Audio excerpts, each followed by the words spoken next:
সনাতন ধর্ম অনুসারে এই দিনে প্রয়াত আত্মাদের মর্তে পাঠিয়ে দেওয়া হয়। প্রয়াত আত্মাদের যে সমাবেশ হয় তাহাকে মহালয়া বলা হয়।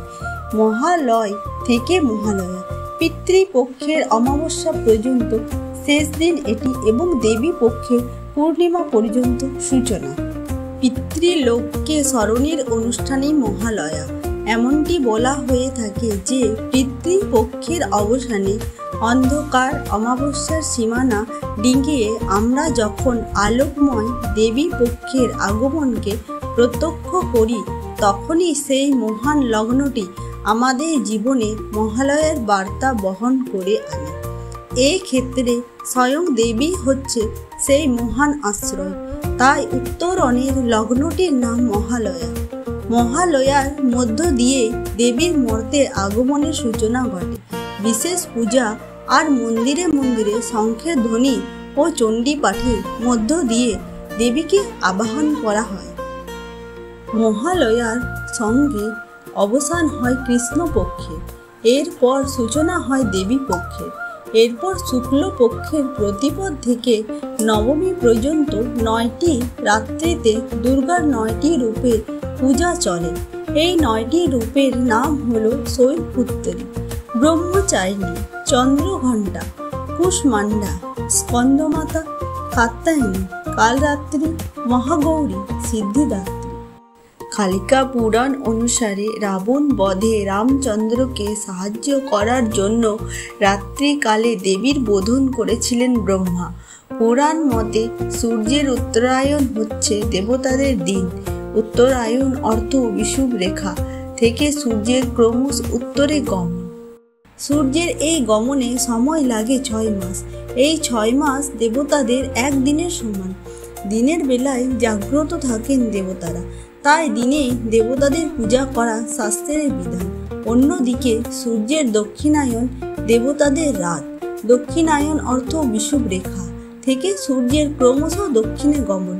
সূর্যের এই গমনকালের ব্যাপ্তি হয় 6 মাস। দক্ষিণায়নের 6 মাস দেবতাদের এক রাতের সমান।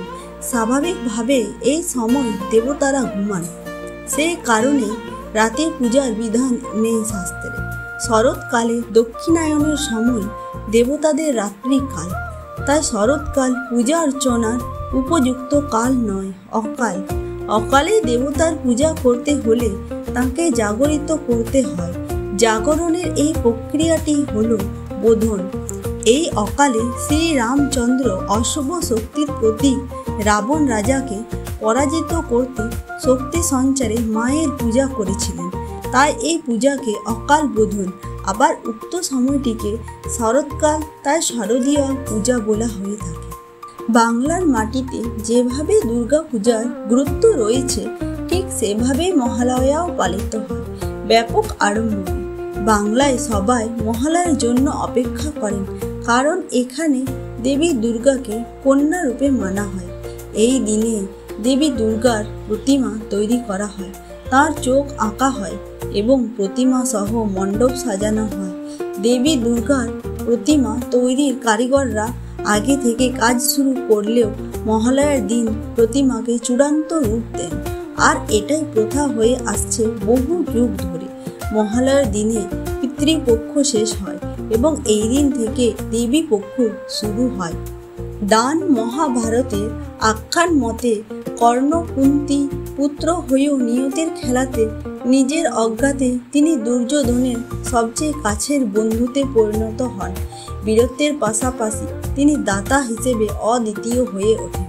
তার কাছে কিছু চেয়ে বিমুখ হয়নি কখনো কেউ।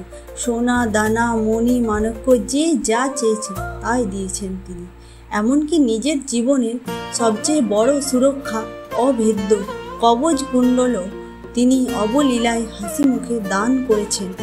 কুরুক্ষেত্রের যুদ্ধে কর্ণ নিহত হন, তবে পুণ্যময় কাজের পরিণামে স্থান পান স্বর্গে।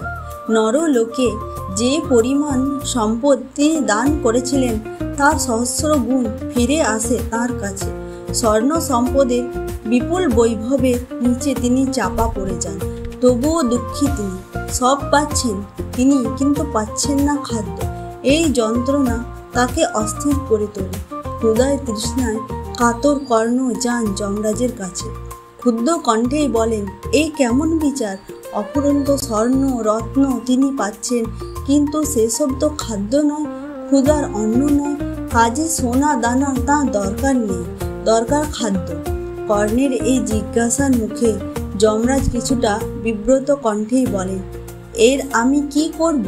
নরলোকে মানুষ যা দান করে পরলোকে এসে তাই কয়েক সহস্রগুণ ফিরে পান। সমস্যার সমাধানে যমরাজ তখন কর্ণকে ব্রহ্মার কাছে পাঠালেন। ব্রহ্মা কর্ণকে উপায় বলে দিলেন, নরলোকে ফিরে যাও এবং অন্ন দান করো।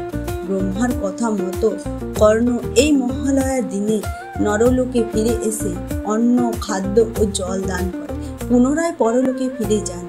এই জন্যই মহালয়ার পুণ্য লগ্নে মর্তবাসী তাদের পূর্বপুরুষদের আত্মার তৃপ্তির জন্য তিল, আতপ চাল, জল ও তুলসী পাতা নিবেদন করে থাকে।